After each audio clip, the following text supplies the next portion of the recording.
Programme d'enseignement spécial sur le mariage selon la parole de Dieu. Programme d'enseignement spécial sur le mariage selon la parole de Dieu. Deuxième enseignement, les buts du mariage chrétien. Les buts du mariage chrétien par le révérend apôtre Nganke Abraham, serviteur dévoué du Seigneur Jésus-Christ. Bien-aimé, un but est un objectif final ou bien un résultat qu'on veut atteindre. Un but est un objectif final ou bien un résultat qu'on veut atteindre. Dieu, notre Père, a institué le mariage chrétien pour une finalité qui est très clairement explicitée dans sa parole. Quand vous aspirez au mariage, ou bien si vous êtes déjà marié, il est indispensable que vous vous instruisiez justement, c'est-à-dire de façon juste, pour connaître exactement tous les buts du mariage chrétien. Si vous ne le faites pas, vous ne pourrez pas les atteindre. Vous ne pourrez pas atteindre ces buts, car vous ne pouvez pas poursuivre un objectif que vous ne connaissez pas. C'est aussi simple que ça. Pire encore, puisque vous ne connaissez pas la finalité que Dieu a assignée ou bien fixée au mariage chrétien, vous allez forcément vous donner vos propres buts qui seront en contradiction avec la parole de Dieu. Non seulement Dieu ne s'impliquera pas dans ce mariage parce qu'il ne se reconnaîtra pas dans les objectifs que vous vous êtes fixés et les raisons pour lesquelles vous êtes mariés, mais en plus, vous ne pourrez pas faire appel à sa puissance et à ses bénédictions dans votre mariage, car il ne sera pas selon la parole de Dieu.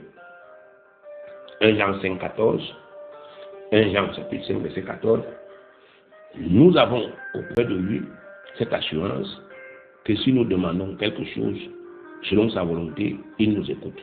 Je reprends. 1 Jean 5, 14, nous avons auprès de lui cette assurance que si nous demandons quelque chose selon sa volonté, il nous écoute. D'après ce verset,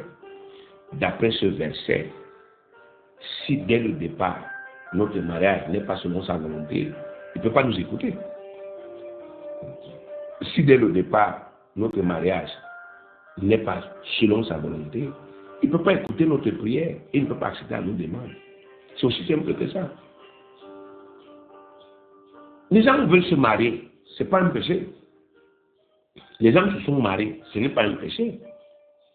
La question c'est, est-ce que les gens qui se sont mariés se sont arrêtés un moment pour, n'est-ce pas, s'instruire afin de connaître la finalité d'un mariage selon la parole de Dieu? Nous voulons que Dieu intervienne. Nous voulons que Dieu entre. Oh Seigneur, viens dans mon foyer. Mon mari est monté. Ma femme est descendue. Etc. Etc. D'accord, ce sont des faits, ce sont des réalités. Oh Seigneur, marie-moi. Mon âge avance. Mon âge avance. Et je ne vois pas le mari. Je ne vois pas la femme. Seigneur, agis dans mon foyer. Je ne vois pas les enfants. Etc. Etc.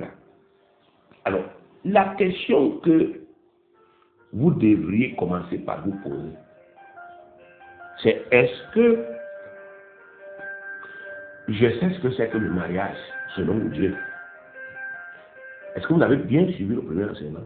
Vous avez compris? Est-ce que je sais ce que c'est que le mariage? Est-ce que j'ai compris que le mariage, c'est un engagement que je prends envers quelqu'un comme moi qui a choisi Jésus-Christ et qui est déjà fidèle, afin que nous formions un, que nous vivions dans l'amour et que nous servions Dieu? Est-ce que vous avez bien compris ça? Vous qui êtes mariés, ou bien vous qui voulez vous marier. Parce que si vous avez pris un engagement avec quelqu'un qui s'en fout de Dieu, vous ne pouvez pas demander à Dieu de venir juger les problèmes, ou bien de venir arranger les problèmes dans un foyer où quelqu'un a dit « je ne me soumets pas à Dieu ». Vous ne pouvez pas.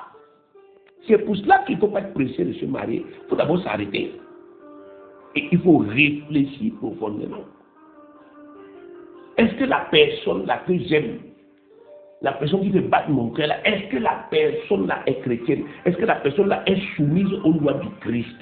Parce que demain, quand je vais dire à cette personne, ainsi dit le Seigneur, est-ce que la personne va pas me siffler? Est-ce que la personne va pas me taper? Vous voyez, vous ne pouvez pas aller présenter vos dossiers, même si ce sont des plaintes, au tribunal de Dieu, alors que votre foyer n'a pas respecté les règles qu'il a établies. Je prends un cas. Vous portez plainte à quelqu'un au Cameroun. Et lorsque le juge s'en va, n'est-ce pas, effectivement, examiner votre plainte, il se rend compte que les accords que vous avez avec cette personne n'ont pas respecté la loi du Cameroun. Il ne peut pas juger. Il va juger quoi là-dedans? Il peut juger s'il voit qu'à la base, les accords que vous aviez avec cette personne étaient en accord avec la loi du pays. La personne a pris des engagements conformément à la loi du pays. Le juge peut interpeller la personne et dire, oh, tu avais dit ici, la loi dit ceci, tu connaissais. Mais à partir du moment où, à la base, vous avez tout fauté, vous ne pourrez jamais concilier l'inconciliable. Si vous avez épousé le fils du diable, votre beau-père c'est Satan, Dieu ne va jamais venir entrer dans vos réunions de famille. Donc la première erreur commence toujours au début, quand on décide de se marier. C'est pas vous allez voir que Dieu lui avait dit à ses enfants, n'allez pas prendre les femmes chez les païens, parce que leur Dieu, c'est le diable. Vous aurez pour père, pour beau-père le diable. Prenez les femmes dans la maison de Dieu. Les femmes qui ont déjà connu la parole de Dieu. Les femmes qui ont pris l'engagement de se soumettre à Dieu. Les femmes aussi doivent faire la même chose. Choisir des hommes qui ont déjà décidé d'obéir à Jésus. Parce qu'un tel homme sera fidèle, non pas parce qu'il a peur de tromper sa femme, mais parce qu'il aime le Seigneur. Mais quand vous choisissez les gens qui, bon, la loi de Dieu ne leur dit rien, ils n'ont même pas cet esprit. Mais vous voulez venir présenter vos problèmes à Dieu, vous voulez que Dieu fasse quoi? Dieu va les chicoter. Oh Seigneur, frappe mon mari, pour quelle raison? Il le frappe pourquoi? Dieu n'est pas, n'est-ce pas, effectivement un tortionnaire. Vous allez seulement vivre comme ça, sauf si vous prenez la décision, n'est-ce pas, de rompre ce genre de quoi? D'union. C'est ce qui est écrit. Quand vous avez épousé un païen, un non-croyant ou une païenne, quelqu'un qui ne veut pas se soumettre à Dieu, Dieu dit que vous êtes libre de vous séparer. Ne l'appelez pas dans les histoires qui ne peuvent pas se résoudre. Il y a des problèmes qui sont insolubles. Vous ne pouvez pas réconcilier aujourd'hui Jésus que c'est le diable. Ce n'est pas possible. Il n'y a pas de communion entre ce qui est de Dieu et ce qui est de Satan. Donc la première erreur, c'est de ne pas fonder un mariage avec quelqu'un qui n'est pas dans la parole de Dieu. C'est pourquoi on a existé la définition pour dire que c'est des enfants de Dieu. Les enseignements que les gens donnent, c'est prenez un peu ça. Si vous voulez faire le test, prenez l'enseignement aussi. Allez dire ça à quelqu'un qui est attaché à ses traditions. Vous allez voir la réponse qu'il va vous donner. Il va vous montrer que, gars, ça c'est pour vous là-bas à l'église. Moi, je ne suis pas là. Donc, ça prouve que si vous partez vous associer à lui, n'attendez pas qu'il puisse appliquer les lois de votre royaume. Il n'en fait pas partie. Moi, je ne peux pas appliquer les lois de la France au Cameroun. Je ne suis pas français. Je suis camerounais. Donc, même quand un Français vient ici, il est toujours français. C'est qu'on lui demande de payer pour vivre chez nous. Et il est traité comme un Français. Donc, ne faites pas l'erreur de choisir n'importe qui comme votre partenaire. Choisissez un enfant de Dieu qui a déjà fait ses preuves. C'est-à-dire qui a déjà commencé à être fidèle à Jésus-Christ. Il a dit à Jésus, je ne vole plus, il ne vole plus. Il a dit à Jésus, j'arrête la fornication. Avant même le mariage, il avait déjà arrêté la fornication. Il avait déjà arrêté l'adultère. Donc, il ne vous a pas attendu pour ça. C'est un tel type qu'il faut épouser. Parce qu'il a déjà fait ses preuves. Il a dit, je vais aimer une seule femme. Il ne vous connaissez même pas encore. Mais il a déjà appris, dans son cas, là-dessus, je vais aimer une seule femme. C'est le type là qu'il faut chercher. C'est le type là qu'il faut demander à Dieu. C'est la femme là qu'il faut chercher. La femme qui a dit que moi, je veux m'attacher à un seul homme. Et je veux me soumettre à l'homme là. Et on va former un. C'est elle qu'il faut chercher. Et il faut la chercher parmi les femmes qui ont déjà choisi Dieu, qui ont déjà choisi Jésus-Christ et qui s'efforcent. Alors, À partir du moment où vous vous mariez, vous devez vous assurer que vous poursuivez dans ce mariage les mêmes buts que Dieu. Parce que le texte que je viens de vous lire, 1 Jean 5, 14, nous dit que nous avons auprès de Dieu cette assurance que si nous demandons quelque chose selon sa volonté, il nous écoute. Le contraire est vrai. Nous avons auprès de Dieu cette assurance que si nous demandons quelque chose qui n'est pas selon sa volonté, il ne nous écoute pas. Donc, si nous ne connaissons pas quels sont les buts du mariage chrétien ou bien le mariage selon Dieu, nous courons le risque de passer notre temps à poursuivre des objectifs qu'on ne va jamais atteindre. C'est pour ça qu'il faut rentrer. Vous savez, le mariage est sérieux. C'est pas comme les gens vous parlent là dehors. Le mariage est très sérieux, source de très grandes bénédictions. Et vous ne devez jamais tolérer l'approximation dans le mariage. Non, ne tolérez pas. N'acceptez pas. Riez et battez-vous pour que les choses soient comme Dieu a voulu. Parce que Dieu a inscrit le mariage pour votre bénédiction. Ne sombrez pas dans les faux raisonnements. Ah, comme il a déjà décidé, moi aussi j'ai décidé. Non, ça c'est la faiblesse. Dieu est capable de changer votre mari. Dieu est capable de changer votre femme. Ne sombrez pas dans les faux raisonnements, dans les logiques de ce monde-ci. Rentrez dans la parole. Est-ce que vous connaissez les buts du mariage? Si vous ne les connaissez pas, vous courez le risque de poursuivre des objectifs que Dieu, dans lesquels Dieu ne se reconnaît pas. Votre mariage peut avoir une finalité que Dieu, dans laquelle Dieu ne se reconnaît pas. Et si c'est le cas, quand vous allez le prier, il ne va pas souvent répondre. C'est pourquoi cet enseignement est crucial pour nous. Alors, rentrons dans la parole de Dieu et voyons ensemble quels sont les buts, c'est-à-dire quelles sont les finalités, les objectifs du mariage chrétien ou du mariage selon la volonté de Dieu. Le premier but, c'est que l'homme ne soit pas seul pour servir Dieu. Le premier but du mariage, c'est que l'homme ne soit pas seul pour servir Dieu. Genèse 2, verset 18, l'Éternel Dieu dit, il n'est pas bon que l'homme soit seul. Je lui ferai une aide semblable à lui. Avant d'instituer le mariage, Dieu a d'abord institué le ministère et il a donné ses lois à l'homme. C'est ce qui s'est passé. On ne va pas sortir les choses de leur contexte. Le premier mariage, c'était dans le livre de la Genèse. On parle dans le livre de la Genèse, on voit qu'est-ce qui s'est passé. Genèse 2, verset 15 à 17. L'Éternel Dieu prit l'homme avec petit h, c'est-à-dire il prit Adam, il le plaça dans le jardin d'Éden pour le cultiver et pour le garder. Verset 16, l'Éternel Dieu donna cet ordre à l'homme, c'est-à-dire à Adam. Tu pourras manger de tous les arbres du jardin, mais tu ne mangeras pas de l'arbre de la connaissance du bien et du mal, car le jour où tu en mangeras, tu mourras.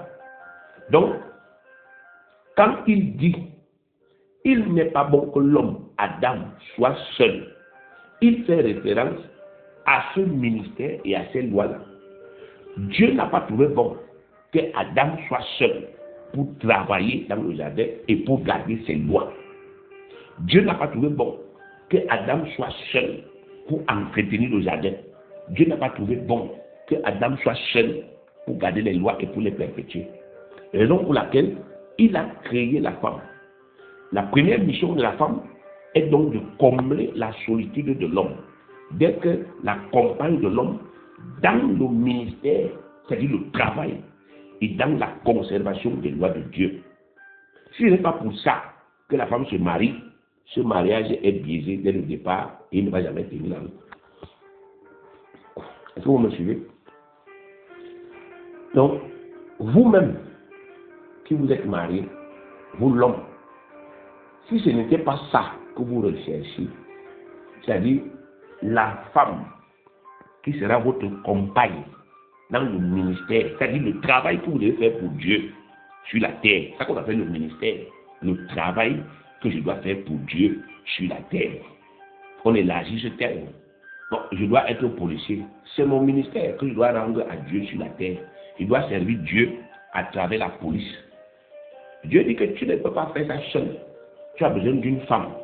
Donc, je dois chercher une femme qui va, n'est-ce pas, effectivement, m'assister dans ça. Je dois être, je ne sais pas, ministre dans la fonction publique. Je dis que tu ne peux pas être ça. Tu dois faire ça seul. Ce n'est pas bon que tu sois ministre et que tu es seul.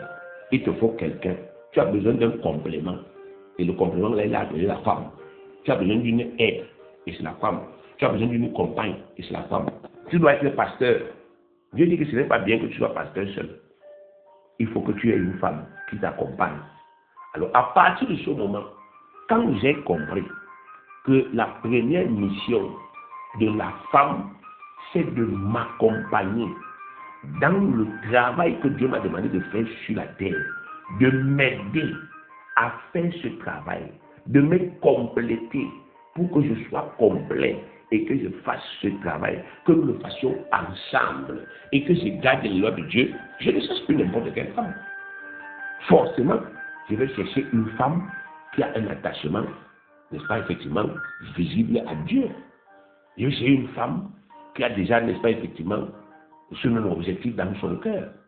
Et toi, la femme, si ce n'est pas pour ça que tu t'es marié, si tu es marié pour un autre but, il faut savoir que ton but là est déjà biaisé. Parce que le but pour lequel tu t'es marié là, tu vas te rendre compte que tu ne pourras pas l'atteindre. Les problèmes vont arriver. Et ce qui va se passer, c'est que les rapports vont se gâter.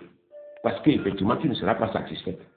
Or, à partir du moment où chez l'homme comme chez la femme, il y a cette conscience-là que non, le mariage c'est d'abord pour combler la solitude de l'homme, afin que l'homme ne soit pas seul, mais qu'il soit accompagné pour le ministère, pour le travail.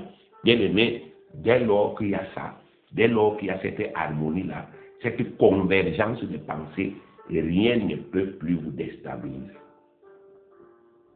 Donc si ce n'était pas le cas actuellement dans vos foyers-là, recommencez vos foyers-là à zéro. Recommencez ça à zéro. Remettez-vous, n'est-ce pas, effectivement, à l'école et recommencez à travailler. Tout est possible à celui qui croit. Si vous avez des bons cœurs, ça va changer. Vous allez renouveler vos intelligences, ça va changer. 2. Le deuxième but du mariage, le deuxième objectif, c'est que la femme trouve du repos dans la maison d'un mari. Que la femme trouve du repos dans la maison d'un mari. Lisons Ruth, chapitre 1, le verset 9. Ruth, chapitre 1, verset 9. Que l'Éternel vous fasse trouver à chacune du repos dans la maison d'un mari. Et elle les baisa, elle les élevait la voix et pleurait.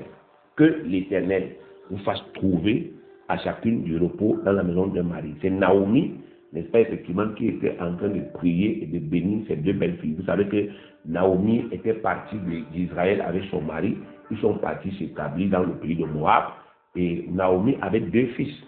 Ces 2 fils ont pris des femmes là-bas, dans le pays de Moab. Il y avait, n'est-ce pas, effectivement, Ruth et une autre là. Et le mari de Naomi est mort là-bas. Et puis les 2 fils de Naomi sont morts là-bas. Mais les filles là, les filles c'est-à-dire ces belles filles, sont restées avec elle. Et à un moment, quand elle était vieille, elle a dit, moi je rentre en Israël. Et elle les a libérées. Elle a dit, bon, laissez-moi rentrer, je m'en vais mourir en Israël en paix. On va m'enterrer là-bas avec mes ancêtres et tout et tout. Et elle les a donc bénis. Elle a dit que l'Éternel vous fasse trouver à chacune du repos dans la maison d'un mari. Donc, le Saint-Esprit lui a inspiré de déclarer une bénédiction qui fait partie des objectifs que Dieu a fixés, des buts, de la finalité du mariage. Elle a déclaré ça sur ces 2 belles filles. Donc, le repos, c'est quoi? Le repos, c'est la tranquillité. Le repos, c'est la paix. Le repos, c'est la relaxation. Pour donner du repos à la femme dans sa maison, le mari doit la décharger du poids de la vie. Écoutez-moi bien. Le mari doit décharger son épouse du poids de la vie. Il doit lui enlever tout ce qui pèse sur elle et il doit lui donner la paix. Quand Ève s'est mariée avec Adam, elle est entrée dans le repos que Dieu avait donné à Adam. Elle est devenue copropriétaire du plus beau jardin du monde entier. Elle n'a jamais eu à se casser la tête pour manger, pour s'habiller, pour dormir, etc. L'homme a pourvu à tout et la femme a pu s'épanouir tranquillement dans ce foyer. C'est aussi ce que Dieu attend que les maris fassent aujourd'hui pour leurs femmes, qu'ils les assument totalement, qu'ils les déchargent du poids de la vie afin que leurs femmes puissent s'épanouir dans leur maison. Bien aimé, devez savoir que la femme n'est pas comme l'homme. La femme ne peut s'épanouir que quand elle ne porte pas le poids de la vie. Les femmes qui doivent payer le loyer, les femmes, n'est-ce pas, qui doivent nourrir la maison, elles sont aigries, elles sont stressées. Elles n'arrivent pas à être épanouies. La femme est épanouie quand elle est déchargée de tout ça. Elle peut travailler et vous produire des millions parce qu'elle est déchargée. Ce n'est pas elle que le bailleur vient voir. Ce n'est pas elle, n'est-ce pas, effectivement, que la police vient chercher. Non. Ce n'est pas elle qu'on appelle en ce qui concerne les charges de la vie. C'est l'homme. Quand la femme se retrouve dans ces conditions-là, elle est libérée. Et quand elle est libérée, bien aimée, vous investissez 20 000 sur elle, elle multiplie. Vous investissez un terrain, elle vous transforme, ça devient le champ. Parce qu'elle est libérée. Elle n'a plus le poids de la vie. Elle ne réfléchit plus que je vais manger quoi, je vais dormir où. Non, elle ne réfléchit plus comme ça. Donc, l'homme a pour responsabilité de décharger sa femme du poids de la vie pour libérer le potentiel de la femme. Mais malheureusement, on voit des hommes, quand une femme travaille déjà, lui il s'accroche dessus. Et il est étonné de voir qu'il y a les problèmes et les problèmes qui sont dans le foyer. La femme donne, mais son cœur n'est pas bon. Elle n'a pas un bon cœur. Sauf si elle est malhonnête, elle vous raconte que non, je donne avec bon. Elle ment. Parce qu'en réalité, ce n'est pas comme ça qu'elle a été créée. Regarde le premier homme, Adam. Dieu lui a donné un jardin. Donc, logiquement, en tant qu'homme de Dieu, enfant de Dieu, c'était de Dieu, on doit dire à Dieu, Père, je me suis marié, ma part de jardin est où? Tu veux que ma femme et mes enfants mangent quoi? Donne-moi ma part de jardin que je vais cultiver. Et tu vas voir comment Dieu va réagir. C'est comme ça. Cela ne veut pas dire que la femme ne doit pas travailler, qu'elle ne doit pas apporter sa contribution. Non. Ça veut dire que la femme doit travailler sans stress, en sachant que son mari assume tout. Elle doit travailler dans le champ de son mari. Elle doit être couverte par la grâce divine à travers la bénédiction du mari. Oui, ça vient de lui. Regardez par exemple, aujourd'hui, les problèmes qu'il y a dans les foyers. Vous avez épousé une femme qui travaille. Elle travaille. Elle n'est pas venue trouver le travail chez vous. Sa famille a financé son école, etc., etc. Elle a trouvé du travail. Maintenant, vous vous mariez et vous vous accrochez sur le salaire. Non, ça ne marche pas. Vous devez vous débrouiller pour augmenter ses revenus. De telle sorte que le salaire là, elle peut gérer ça pour apporter une aide à sa famille et ainsi de suite. Mais il y a encore d'autres revenus dans sa vie et ce sont ces revenus-là que vous avez créés. C'est ça qu'elle apporte dans la famille.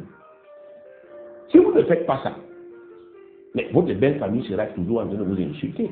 Votre belle famille sera toujours en train de vous critiquer. Donc même si votre femme travaille, vous devez prier Dieu, dire Seigneur, permets-moi d'augmenter les revenus de cette femme.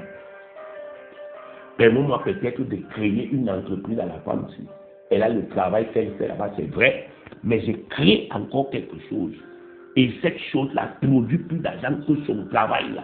Ça produit plus que son salaire.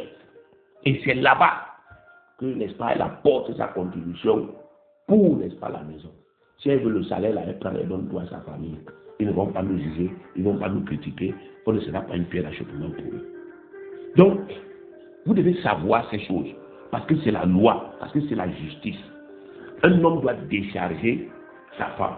Bon, maintenant, lorsqu'on observe, n'est-ce pas, effectivement, comment les choses se font, les choses ne se font pas toujours comme ça. Souvent, vous allez voir qu'il y a un homme et une femme qui vivaient déjà dans le monde ensemble, dans le concubinage, après ils viennent à l'église et ils décident de régulariser leur situation. Quand ils vivaient dans le monde, le mari était chômeur, la femme a accepté. Ils connaissaient déjà tout ça. Donc quand ils viennent à l'église, c'est pas là que la femme va venir dire que bon, maintenant, avant tout, il faut que tu... Non, là c'est un cas particulier. Vous savez, il y a des cas particuliers dans la Bible. Mais là, il faut seulement réfléchir que bon, comme nous on est un cas particulier, on procède comment pour régulariser, pour arranger. On prie comment, on travaille comment. On peut avoir des cas particuliers où une femme décide d'épouser un chômeur. Il y a des phénomènes comme ça. Elle croit, elle épouse un homme qui ne travaille pas, un homme qui n'a pas de salaire. Mais maintenant, à deux, ils doivent réfléchir à comment cet homme-là doit, n'est-ce pas, effectivement, trouver un travail ou bien mettre sur pied une activité, et comme ça, il va décharger sa femme. Parce qu'ils ont pris la décision, n'est-ce pas, de vivre ensemble. Ils ont même commencé à vivre dans le concubinage. Ils ont commencé à mal vivre. Donc ils ne peuvent pas imposer quoi que ce soit à Dieu. Ils doivent se battre pour se conformer. Donc si une femme a commencé avec un homme, en sachant qu'il ne travaille pas, il n'a pas de salaire, il n'a pas d'héritage, il n'a rien, quand on les marie, il ne faut pas qu'elle commence à dire, bon maintenant là je ne sors plus, je ne suis pas plus travailler. Non, non, non, non, non. Elle doit travailler. Parce qu'elle a accepté cette situation et l'homme doit être aussi honnête. Il doit travailler, il doit se battre puisqu'il est devenu un enfant de Dieu, puisqu'il est devenu un chrétien, il a décidé de soumettre ce foyer au Seigneur. Il doit donc se convertir, il doit travailler, il doit changer et il doit se battre pour devenir celui qui produit dans la famille. Troisième objectif, que l'homme et la femme soient féconds et qu'ils peuplent la terre. Genèse 1, verset 28. Partie A, Dieu les bénit et Dieu leur dit, soyez féconds et multipliez et remplissez la terre. Genèse chapitre 1, verset 28. Partie A, Dieu les bénit et Dieu leur dit, soyez féconds, multipliez et remplissez la terre. Ici, il s'agit spécifiquement de la fécondité dans le cadre de la reproduction. L'homme et la femme mariés en Christ sont féconds et ils doivent manifester cette fécondité en accouchant les enfants qu'ils vont aimer, qu'ils vont consacrer à Dieu et qu'ils vont éduquer chrétiennement. Il faut que vous compreniez cela. Dieu, n'est-ce pas, effectivement, a inventé la reproduction. Parce que Dieu voudrait que l'homme et la femme accouchent. Si l'homme et la femme qui sont mariés n'accouchent pas, bien aimés, ça veut dire que les desseins de Dieu sont déjà compromis. Quand vous voyez le truc qu'on appelle l'homosexualité là, l'homosexualité n'est pas seulement grave parce qu'une femme couche avec une femme, un homme couche avec un homme. C'est grave parce que ça devient la norme sur la terre. La terre sera stérile. Les femmes ne vont plus concevoir. Parce que les hommes vont, n'est-ce pas, s'encanailler avec les hommes et les femmes vont faire de même. Or, un homme et une femme et un homme ne peuvent pas être féconds. Une femme et une femme ne peuvent pas être fécondes ensemble. Donc, Dieu veut qu'il y ait une multiplication des êtres humains sur la terre. Bon, les politiques, n'est-ce pas, des gens comme les Macron et des gens de leur secte qu'on appelle la franc-maçonnerie, sont que il y a déjà beaucoup de gens sur la terre. Dieu qui nous a créés ne dit pas que nous sommes déjà nombreux, il dit multipliez-vous. Si Dieu estimait qu'on était à trop nombreux, il devait nous rendre tous stériles, nous qui nous marions aujourd'hui. Mais ce n'est pas ce que lui dit. Mais les individus, les sombres individus possédés par des démons qui gèrent ce monde-ci, nous disent qu'il faut commencer à appliquer les programmes de contraception. Parce qu'effectivement, le monde est déjà trop peuplé. Bien aimé, quand vous regardez la région de l'Est, qui est le tiers du Cameroun, le monde est trop peuplé. Vous quittez d'ici pour aller à Molondo, des kilomètres et des kilomètres et des kilomètres et des kilomètres de brouches, de forêts. Il y a des endroits où vous ne voyez même pas le pygmée. Il y a les éléphants là-bas, les lions et je ne sais pas quoi. Les gorilles, pardon. Et les gens vous disent on est trop peuplé. Même la Chine, regardez, ils sont trop peuplés. Et ils continuent à n'est-ce pas se reproduire. Même l'Inde, ils sont trop peuplés et ils continuent à se reproduire, bien aimés. La terre est vide. Elle est vide. Il ne faut pas écouter ce que, n'est-ce pas, effectivement, ces hommes pervers racontent. Dieu veut que les gens se multiplient. Dieu veut avoir des milliards et des milliards d'enfants. Lorsque, n'est-ce pas, Jésus va revenir, qui vont aller au ciel. Et pour avoir ces enfants, les maris doivent n'est-ce pas, effectivement, ils doivent accoucher. C'est pourquoi Dieu les a rendus, il les a déclarés féconds. Donc, même si, quand vous êtes mariés, même si avant le mariage, un des conjoints a constaté qu'il a des défaillances là-bas, le jour où vous mariez, on déclare, je vous déclare mari et femme. Le même jour là, vous devenez fécond. C'est à vous de croire. Vous croyez, vous accouchez. Vous croyez, tout change. Mais si vous ne croyez pas, vous ne voyez rien. Parce que Dieu veut avoir des enfants. Il veut des enfants qui viennent de vous deux là. De vous deux. Il y a des foyers là où l'homme a fait ses enfants avant dans le monde, dans le péché. La femme a fait ses enfants dans le monde, dans le péché. Dieu dit que je ne refuse pas. Je ne veux pas les tuer. Mais je veux des enfants qui naissent de vous deux. dans votre foyer, qui sont le produit de votre amour et de votre union. Je veux cela. Je veux que vous accouchiez. Les enfants à qui vous avez donné l'éducation chrétienne que moi, je vous ai donné. Les enfants, vous allez former pour que demain, ils soient l'église future. Si vous ne le faites pas, vous êtes stérile, alors votre mariage ne va pas contribuer à ce que le peuple de Dieu augmente. Donc, sachez que c'est un devoir pour vous d'accoucher quand vous êtes déjà marié. Vous devez accoucher. C'est un devoir, c'est aussi un droit. Parce que vous avez déjà cette bénédiction-là. Donc, renouvelez vos intérêts. Le quatrième objectif, c'est que l'homme et la femme dominent et assujettissent la terre. L'homme et la femme dominent et ils assujettissent la terre. Genèse 1, verset 28, la partie B, donc la deuxième partie, il est écrit, et l'assujettissez et dominez sur les poissons de la mer, sur les oiseaux du ciel et sur tout animal qui se met sur la terre. Dominer veut dire être au-dessus d'eux. Quand deux enfants de Dieu se marient et fonctionnent comme l'exige la parole de Dieu, alors Dieu leur confère le pouvoir de dominer tout ce qui s'élève contre leur bénédiction. Ils dominent sur la maladie, ils dominent sur les problèmes, ils dominent sur les difficultés, ils dominent sur les démons, ils dominent sur les sorciers, ils dominent sur la pauvreté, ils dominent sur la stérilité. Bref, ils dominent sur tout ce qui provient de l'adversaire et tout ce qui travaille contre leur bonheur. Ils dominent.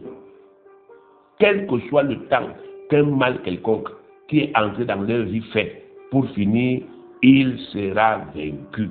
Et ils vont continuer à vivre paisiblement et à servir le Seigneur. Donc voilà, bien aimé, le pouvoir que Dieu donne au couple chrétien.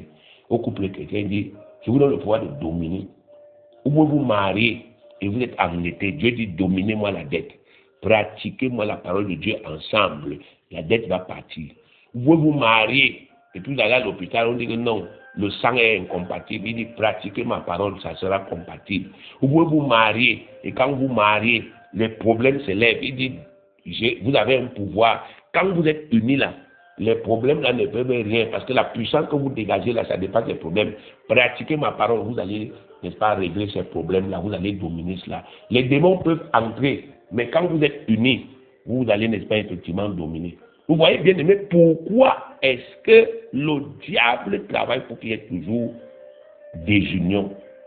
Pourquoi le diable travaille pour qu'il y ait toujours séparation? Pourquoi le diable travaille pour qu'il y ait toujours division dans les couples? Parce qu'il sait, il connaît ce que nous on ne connaît pas, nous ou bien ce qu'on veut ignorer. Dieu a dit que la force divine va se manifester dans le foyer quand vous serez unis, quand vous serez à deux, quand vous serez une seule chair.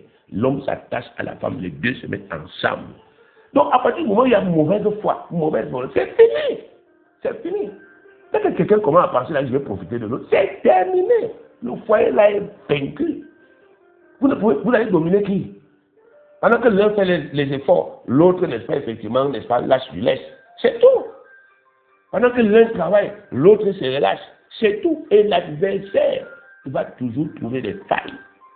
Parce que les deux ne sont plus deux, ils sont un. C'est comme ça. Donc, il faut que vous compreniez cela, bien aimé. Et que vous puissiez, n'est-ce pas, effectivement, faire amende honorable aux gens, dire, je ne vais plus détruire mon foyer.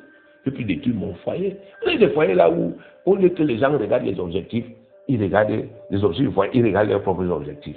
Vous êtes mariés, mais quelqu'un a son agenda caché dans le foyer. Comment vous voulez que ça marche? On appelle ça l'exploitation de l'homme par l'homme. Ça ne peut pas marcher. J'utilise l'un pour atteindre mes objectifs. Ça ne va pas marcher. Ça ne marchera pas. Il faut qu'on ait des objectifs communs. Un seul objectif pour le foyer. Il faut qu'on vive pour atteindre les objectifs que Dieu nous a assignés. C'est là où le foyer là sera épanoui. Un point clair. 5. Que l'homme et la femme jouissent ensemble de la vie. Que l'homme et la femme jouissent ensemble de la vie. Ecclésiaste 9:9. Jouis de la vie avec la femme que tu aimes. Pendant tous les jours de ta vie de vanité, que Dieu t'a donné sous le soleil, pendant tous les jours de ta vanité, car c'est ta part dans la vie au milieu de ton travail que tu fais sous le soleil. Jouis de la vie avec la femme que tu aimes. Bien aimé, il faut déjà ici relever qu'il y a beaucoup de gens qui ont interprété ce verset biblique comme voulant dire que je dois jouir la vie avec la femme que j'aime, même si ce n'est pas la femme que j'ai épousée. Non. Nous sommes dans le cadre du mariage dans la parole de Dieu. Et la femme que j'ai épousée, c'est celle que j'aime. La Bible dit que aimez votre femme. C'est celle que je dois aimer. Donc les gens du monde sont venus prendre le passage pour dire que même si je suis déjà marié et que j'aime une autre femme, je peux jouir de la vie avec elle. Nous, on n'est pas les sorciers, on ne sort pas la nuit, frère. On ne sort pas la nuit. La Bible dit que Marie, aimez vos femmes. Non, il n'a pas dit aimez les femmes qui sont dehors. Aimez la femme que vous avez épousée. Donc, si vous ne l'aimez pas bien aimée, ça ne sert à rien de l'avoir épousée. Vous l'avez épousée pour l'aimer. Donc, ici, ça concerne le mariage, la femme que nous avons avec nous dans le foyer. Jouir veut dire savourer, se délecter, prendre du plaisir. L'homme et la femme doivent savourer la vie ensemble. Ils doivent prendre du plaisir ensemble. Ils doivent se délecter des bonnes choses de la vie ensemble. Ils doivent partager les biens que Dieu leur donne ensemble. Ceci permettra que leur union soit agréable, qu'ils soient heureux d'être ensemble. Et cela aura un grand impact dans le travail qu'ils font pour Dieu. Bien aimé. Beaucoup de gens, n'est-ce pas, effectivement, ont l'impression que le mariage chrétien doit être une sinécure. Nous, on part à l'église, ce n'est qu'à l'église que nous, on part, on prend notre plaisir à l'église, on boit le foléré, ou bien le ninja quand on a trop fait, parce que le ninja pique un peu, etc. Et puis, on passe, n'est-ce pas, effectivement, nos vacances dans la chambre, ainsi de suite, ou bien au champ, on va travailler, etc. Non, bien aimé, on doit travailler. Mais Dieu dit ici de savourer la vie, de prendre du plaisir dans la vie. Donc, l'homme et la femme doivent s'arranger pour avoir des moments de plaisir ensemble, des moments de joie ensemble. Comment vous pouvez vivre, n'est-ce pas, effectivement, toute une vie sans prendre du plaisir, sans dire allons rester là-bas pendant une semaine et puis regardons la nature que Dieu a créée, mangeons au restaurant. Non, non. Il faut s'arrêter. Dieu n'est pas dans ce genre de fausses idées que vous voulez donner au mariage. Il y a un aspect qui est purement plaisant dans le mariage. Chaque fois qu'un homme et une femme qui sont mariés ont un rapport sexuel, ça ne doit pas être pour faire les enfants. Comme vous êtes là, n'est-ce pas, on est déjà à combien? On est à 14. Il faut qu'on fabrique encore le 15e. Il faut arrêter avec la sorcellerie. Les rapports sexuels doivent d'abord être pour le plaisir. Et que Dieu maintenant voit et il donne les enfants dans le rapport sexuel. Parce qu'on voit les gens comme ça, même des femmes. Il y a des femmes bizarres. Effectivement, elle dit que non, moi je passe vers mon mari quand je vais accoucher. Vous faites la magie. Vous êtes dans la sorcellerie. Ça, ce n'est pas la parole de qui? Ce n'est pas la parole de Dieu. On a des femmes, n'est-ce pas, qui sont mariées, qui ne savent même plus entretenir leur corps, qui ne savent plus se laver, faire la toilette pour attirer un homme et qui se plaignent tous les jours que, n'est-ce pas, effectivement, ça ne donne pas dans le foyer. Mais il faut arrêter. Il faut arrêter. La parole de Dieu ne doit pas, n'est-ce pas, être la sorcellerie ou la magie. Dieu dit ici de jouir de la vie. Jouir sur le plan sexuel, jouir sur le plan physique, jouir sur le plan matériel. Mais bien aimé, à un moment donné, vous avez déjà telle chose, vous pouvez acheter quelque chose qui est pour le plaisir.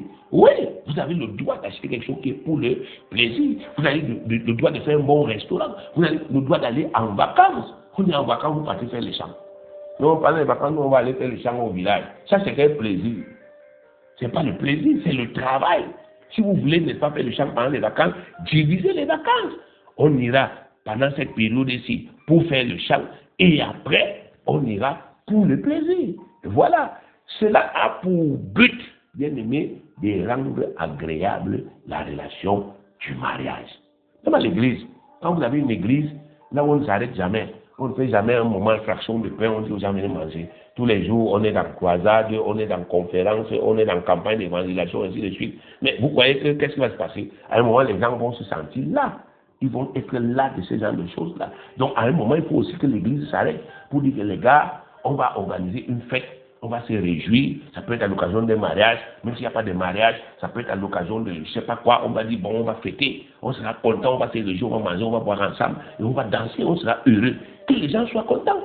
On a une jeunesse à l'église. Vous voulez que la jeunesse, là, n'est-ce pas, effectivement, n'aille pas dans le monde, mais vous n'organisez pas l'église, vous n'organisez pas la jeunesse, que les enfants aient les pique-niques, que les enfants aient des kermesses, que les enfants aient des moments où ils sont ensemble, où ils peuvent se réjouir ensemble. Et vous voulez que les enfants ne soient pas attirés par le monde qui leur propose tout ça. Il faut arrêter avec une idée rétrograde de l'Église et rétrograde du mariage. Le plaisir et la joie font partie des biens que Dieu nous a donnés pour la terre ici. J'ai lis, il dit, Ecclésiaste 9:9, jouis de la vie avec la femme que tu aimes pendant tous les jours de ta vie de vanité que Dieu t'a donné sous le soleil, pendant tous les jours de ta vanité, car c'est ta part dans la vie au milieu de tout ton travail que tu fais sous le soleil. Ici, il y a le mot travail, il y a le mot jouissance. Les deux là ne sont pas la même chose. Donc il dit que pendant que tu travailles sous le soleil ici là, ta part, ton bénéfice, ton plaisir, c'est la jouissance de la vie avec ta femme.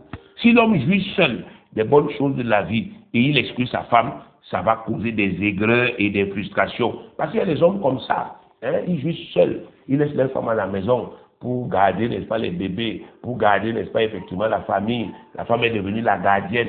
Mais eux, ils sont souvent dehors avec des amis, ils se promènent, ils partent voir des matchs de foot, ils partent assister à des concerts, ils font même des voyages, mais les femmes sont là. Ça provoque des frustrations et des aigreurs. Si la femme fait la même chose, ça cause, n'est-ce pas, des mauvais sentiments du côté de l'homme. Il y a aussi des femmes comme ça, moins des petites choses. Elle est partie dans sa famille, il y a la réunion, on va aller danser, on va aller manger. Elle est partie à l'anniversaire de ses amis, elle est partie, le mari est là. Elle a toujours ses billets d'invitation, elle est mariée, mais elle a ses billets d'invitation seule. Bien aimé, ça cause des mauvais sentiments et même des soupçons. Donc, il est indispensable que les deux partagent ensemble les joies que Dieu leur donne pendant le séjour, leur séjour sur la terre.